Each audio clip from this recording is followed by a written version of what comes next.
कहानी के शुरू में हम दो चोरों को देखते हैं जो जंगल में लकड़ियां काटकर उन्हें चोरी कर रहे थे। तभी उधर एक चोर को दरख्त पेड़ से आवाज आती है। वो डर जाता है और भागने लगता है। उधर ही एक पेड़ से एक औरत गिरती है जो प्रेग्नेंट थी। दरअसल उसके पेट में एक क्रिएचर का बच्चा था जो बाहर आने के लिए तड़प रहा था। तभी उधर एक आदमी आता है जो उन चोरों को शूट करके मार देता है क्योंकि उन्हें क्रिएचर का पता चल चुका था। फिर इसके बाद कहानी में हम जेसी नाम के एक लड़के को देखते हैं जो अपने डैड को लेने के लिए आया हुआ था। जेसी के डैड के हाथ पर एक टैटू बना हुआ था जिसे देखकर ऐसा लग रहा था कि वो किसी कल्ट के मेंबर हो। कल्ट यानी वो लोग जो जादू पर यकीन रखते हैं। जाते हुए गाड़ी में जेसी के डैड उसे बताते हैं कि वो एक मोटेल के मालिक है। उसने दूर एक घर लिया हुआ है जहाँ पर क्रिमिनल्स आते हैं, मतलब जो लोग बुरा काम करते हैं वो उस जगह पर पुलिस से बचने के लिए आते हैं। वो गाड़ी में जेसी को उसकी मॉम की सीक्रेट का एक पैकेट देते हैं कि ये तुम्हारी मॉम की आखिरी निशानी है और यही वजह थी कि तुम्हारी माँ की जल्दी मौत हो गई। हम देखते हैं कि उनकी गाड़ी के पीछे एक बूढ़ा आदमी बैठा था जो एक क्रिमिनल था और पुलिस से बचकर बॉर्डर को पार करना चाहता था। जेसी के डैड दोनों को अपने मोटेल में ले आए थे। वो जेसी के साथ खाना खाते हुए कहते हैं कि ये जगह शहर से बहुत दूर है, यहाँ पर हमारे डेबिट क्रेडिट कार्ड्स कुछ काम के नहीं है और यहाँ पर अक्सर खाने की भी तंगी हो जाती है। जो बूढ़ा आदमी इनके साथ आया हुआ था वो जेसी के डैड से कहता है कि मुझे कमरा दिखा दे, मैं आराम करना चाहता हूँ। दरअसल इसे एक लड़की एंजली ने भेजा था जो जेसी के डैड के साथ मिलकर काम किया करती थी। इस काम के जेसी के डैड उसे पैसे दिया करते थे। मोटेल में बूढ़ा आदमी जेसी के डैड से अपने कमरे में जाने का कहता है और ये भी कहता है कि अगर उसे रहने का कमरा न दिया गया तो वो अपने पैसे वापस ले लेगा। मगर जेसी के डैड कहते हैं थोड़ा इंतजार करो। फिर ये दोनों को मोटेल के बेसमेंट में लेकर जाते हैं जहाँ पर ये एक पूल और छत पर बनी हुई कुछ तस्वीरें देखते हैं। जेसी काफी हैरान था। अब जेसी के डैड कहते हैं कि तुम उस आदमी से कपड़े उतारने का कहो तभी वो कमरे में जा सकता है। जेसी काफी हैरान होता है कि उसके डैड ऐसा क्यों कह रहे हैं। उनके कहने पर उस आदमी ने कपड़े उतार दिए थे। जेसी के डैड उसकी तस्वीर भी बनाते हैं पर वो आदमी थोड़ा परेशान था। वो सोच रहा था कि आखिर ये मेरे साथ क्या करना चाहते हैं। वो आदमी डरा हुआ था मगर जेसी के डैड उसको डांटते हैं कि जाओ कमरे में। जिसके बाद वो अपने बेटे को कंट्रोल रूम में लेकर जाते हैं जहाँ पर से सब कमरों को देखा जा सकता था। वहाँ रहकर सभी कमरों पर नजर रखी हुई थी। जेसी के डैड कहते हैं क्या तुम देखना चाहोगे कि उस कमरे में क्या हो रहा है। जेसी कहता है हाँ। तभी उसके डैड एक अलमारी खोलते हैं जिसके अंदर एक खुफिया दरवाजा बना हुआ था। वो बूढ़ा आदमी जब बेड पर लेटकर आराम करता है तो वो बेड अचानक से चिपचिपा होने लगता है और उस आदमी के जिस्म की हड्डियां टूट रही थी। जेसी भी ये सब बाहर खड़ा देख रहा था। उसे ये सब देखकर अजीब लगता है और सोचने लगता है कि एक बेड आखिर एक आदमी को कैसे खा सकता है। इसके बाद जेसी के डैड उसको एक बैग देते हैं और उस आदमी के बाकी जिस्म के हिस्सों को उठाने का कहते हैं। जेसी जब ऐसा कर रहा था तो उसको बेड के नीचे एक क्रिएचर दिखाई देता है। जेसी जैसे ही उसे देखता है उसे उल्टी आने लगती है। उसके डैड उसके पास जाते हैं तभी उनकी उंगली से खून आ रहा था। वो उस खून को क्रिएचर को पिलाकर उसे शांत करते हैं और जेसी से कहते हैं कि इस बारे में वो किसी को भी कुछ नहीं बताएगा। वो उसको बताते हैं कि यहाँ पर सिर्फ मैं आदमियों को ही लाता हूँ क्योंकि ये क्रिएचर सिर्फ आदमियों का गोश्त खाता है और औरतों पर इस किस्म का हमला करता है कि वो प्रेग्नेंट हो जाती हैं, जिससे एक और क्रिएचर पैदा होता है। अगले दिन जेसी मोटेल के बाहर एक लेडी को देखता है जो दरअसल कोई और नहीं बल्कि एंजली थी। वो फोन पर डॉक्टर से बात कर रही थी क्योंकि उसका बेटा बीमार था। अब जेसी अंजलि के पास जाता है और उससे पूछता है कि तुम कौन हो और यहाँ क्या कर रही हो, क्योंकि वो अंजलि के बारे में नहीं जानता था। जिसके बाद अंजलि जेसी के डैड के पास जाती है और उसे बताती है कि उसका बेटा बीमार है, उसको पैसों की जरूरत है। जेसी के डैड उसे पैसे देते हैं और उसे और ज्यादा लोग लाने का कहते हैं।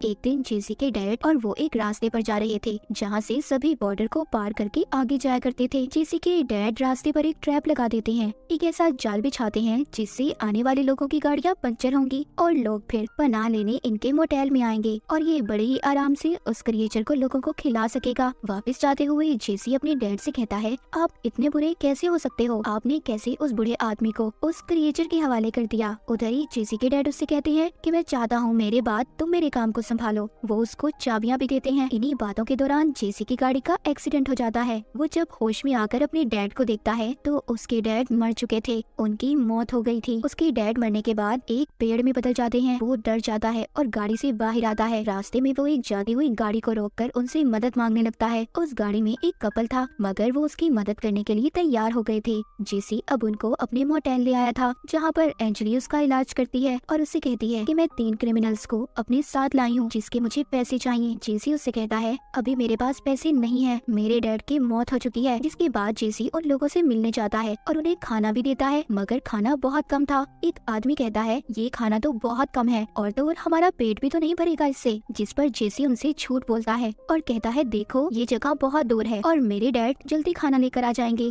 वो खाना ही तो लेने गए हुए हैं। अब खैर थोड़ा थोड़ा खाना खाने के बाद सब अपने अपने कमरों में चले जाते हैं और जेसी कंट्रोल रूम में बैठकर सबकी बातें सुनने लगता है, क्योंकि उसके डैड ने यहाँ के हर कमरे में कैमरा लगाया हुआ था। वो कपल आपस में बात कर रहा था। उसमें से लड़का कहता है हमें यहाँ पर नहीं आना चाहिए था, मगर लड़की कहती है अगर हम उस लड़के की मदद ना करते तो वो तो मर जाता ना, और मुझे बिल्कुल अच्छा नहीं लगता। उधर वो तीनों क्रिमिनल्स भी अपने घर जाने के बारे में बात कर रहे थे। तभी जेसी देखता है कि एंजली उस क्रिएचर के कमरे को चाकू से खोलने की कोशिश कर रही थी। फौरन से जेसी उसके पास जाता है और उसे वो कमरा खोलने से मना करता है। एंजली कहती है मैं जानती हूँ तुम्हारे डैड ने पैसे इसी कमरे में छुपाए हुए हैं। वो समझाता है, कहता है देखो बात समझने की कोशिश करो, उस कमरे में कोई पैसे नहीं है। मगर वो नहीं सुनती और दरवाजा खोल देती है और जाते ही उसमें पैसों को ढूंढने लगती है, लेकिन उसे कुछ भी नहीं मिलता। अब जब ये दोनों यहाँ से जाने वाले थे तभी उधर वो कपल आ जाता है जो जेसी को बचा कर लाया था। वो उस कमरे को देखकर बहुत खुश होते हैं। जेसी उन्हें अंदर आने से रोक रहा था मगर वो नहीं सुनते, उल्टा इसी को कमरे से बाहर निकाल देते हैं।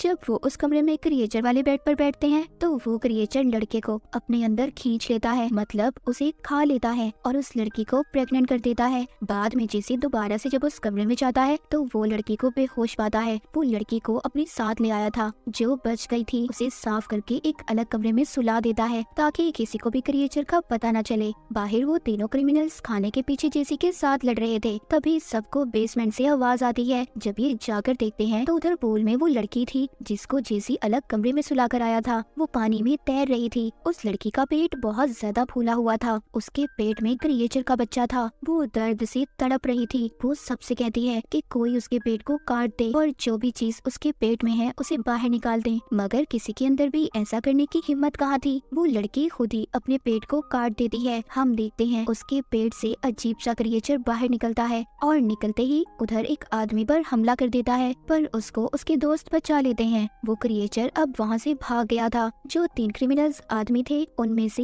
एक जेसी से कहता है हमें जल्दी यहाँ से निकलना होगा वरना वो क्रिएचर हम सबको मार देगा। जब ये यहाँ से जाने लगते हैं तो देखते हैं किसी ने इनकी गाड़ी को पंचर कर दिया था। वो वापस अंदर आकर एंजली से पूछते हैं क्योंकि इन्हें यहाँ पर एंजली ही लाई थी। वो उससे कहते हैं जरूर तुमने ही ऐसा किया होगा, मगर तभी इन्हें बहुत खौफनाक डरावनी आवाज सुनाई देती है जो उसी क्रिएचर की थी जिसको जेसी के डैड ने रखा हुआ था। इसीलिए सब बहुत ज्यादा डर जाते हैं।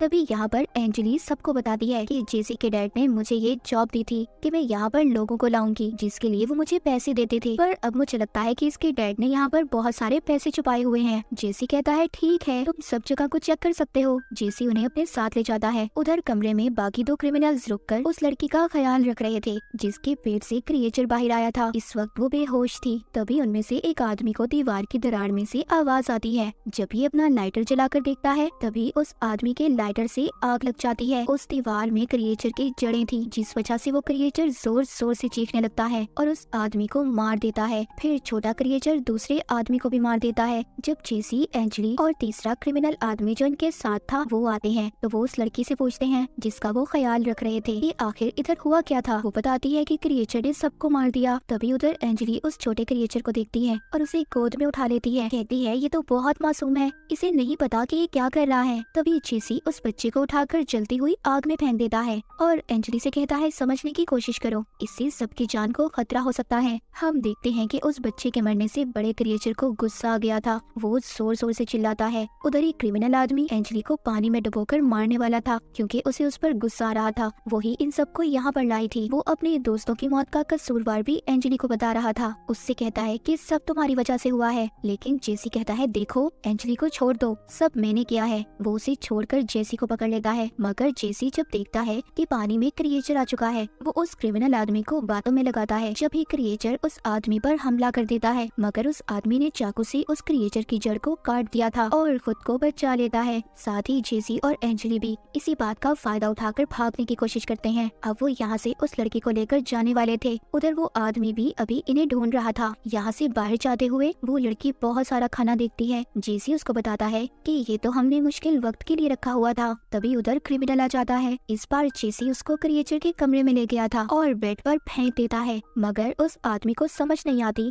कि आखिर जेसी उसके साथ करना क्या चाहता था। वो जेसी पर हंसने लगता है और फिर जेसी पर हमला करके उसका गला दबाने लगता है, क्योंकि उसे लग रहा था कि जेसी की वजह से ही उसके दोस्तों की जान गई है। उधर ही एंजली भी आ गई थी और उस पर चाकू से हमला कर देती है, जिससे वो बेड पर गिर जाता है। बेड पर गिरते ही क्रिएचर आ गया था जो उसको खींचकर खा जाता है। अब जेसी और एंजली बाहर आ गए थे और गाड़ी को स्टार्ट करके उसके गर्म होने का इंतजार करते हैं। जेसी अंदर जाकर अपना सामान लेने जाता है। वो अब उसी क्रिएचर को देखता है जो अजीब एक पेड़ की तरह दिख रहा था। वो क्रिएचर जेसी पर हमला करने वाला था, मगर उसकी जड़ें वहीं पर फंसी हुई थी, जिसके बाद जेसी ये फैसला करता है कि ये इसको खत्म कर देगा ताकि आइंदा ये क्रिएचर किसी को नुकसान न पहुंचाए। जैसे ही ये बेड वाले कमरे में जाता है, उधर एंजली बैठी थी जो बैठ कर रो रही थी क्योंकि उसका बेटा मर चुका था, मगर जेसी उस बेड को आग लगा देता है। अब जब ये यहाँ से जाने वाले थे, तभी एंजली को अपने पेट में कुछ महसूस हो रहा था, क्योंकि जब ये उस बेड पर बैठी थी तो क्रिएचर ने इस पर भी हमला करके इसे प्रेग्नेंट कर दिया था। एंजली दूर जाकर अपने पेट को काट कर उस क्रिएचर के बच्चे को बाहर निकाल देती है। जेसी जब उस बच्चे को मारने लगता है तो एंजली उसको मना करती है। वो बच्चा भी वहाँ से भाग गया था। वो लड़की जो जेसी के साथ थी वो अकेले गाड़ी लेकर भागने की कोशिश कर रही थी। तभी गाड़ी रुक जाती है। हम देखते हैं कि उसके जिस्म से जड़ें बाहर आ रही थी। वो लड़की भी मर जाती है। उधर एंजली भी मर जाती है। जेसी उसे पकड़कर बहुत रोता है। जब ये इस जगह से जा रहा था तभी ये एक पेड़ में अपने डैड की शक्ल देखता है। इसे ऐसा लग रहा था कि जैसे इसके डैड की लाश इसमें हो। वो उनसे सॉरी कहता है सॉरी डैड कि मेरी वजह से आपकी मौत हो गई। जाते हुए वो अपनी मॉम के ख्यालों को भी देख रहा था और चला जाता है। हमने कहानी के शुरू में देखा था कि क्रिएचर जिसको भी मारता था उसको पेड़ दरख्त में बदल देता था, और जो औरत शुरू में मरी थी वो जेसी की मॉम थी, और जिस आदमी ने चोरों को मारा था वो जेसी के डैड थे। और उस क्रिएचर को अपना बेटा मानकर उसे अपने साथ मोटेल में रख लिया था ताकि जो भी इनके मोटेल में आए वो उस क्रिएचर को खिलाकर उसका पेट भर सके। मगर इस बात को कोई भी नहीं जानता था कि ये क्रिएचर आखिर आया कहाँ से था। और इसी के साथ ये मूवी यहीं पर खत्म हो जाती है।